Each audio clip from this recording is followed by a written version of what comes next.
মান খরজা ফি তালাবিল ইলমি ফাহুয়া ফি সাবিলিল্লাহি হাত্তা ইয়ারজিআ, যে ব্যক্তি ইলমে দ্বীন শিক্ষা করার জন্য বের হয়ে গেল সে যেন জিহাদের ময়দানে আছে ফিরে আসা পর্যন্ত।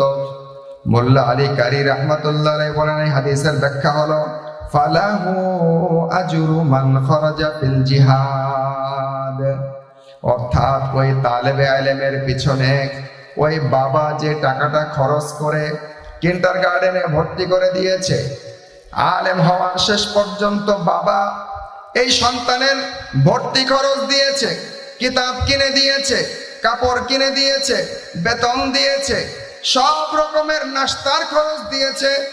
যত টাকা পয়সা বাবা মা খরচ করে এই সন্তানের জন্য, ফালাহু আজরু মান খরজা ফিল জিহাদ, একজন মুজাহিদ আল্লাহর রাস্তায় জীবন বাজি রেখে যুদ্ধ করার জন্য যখন বের হয়ে যায়, আল্লাহর রাস্তায় একটা টাকা খরচ করলে যেমন আল্লাহ তাআলা জিহাদের ময়দানে যা নেকি দান করেন, ওই বাবাকে তার সন্তানের পিছনে লেখাপড়া শেষ করে ফিরে আসা পর্যন্ত যা খরচ করে সব খরচের বিনিময়ে জিহাদের ময়দানের নেকি দান করে।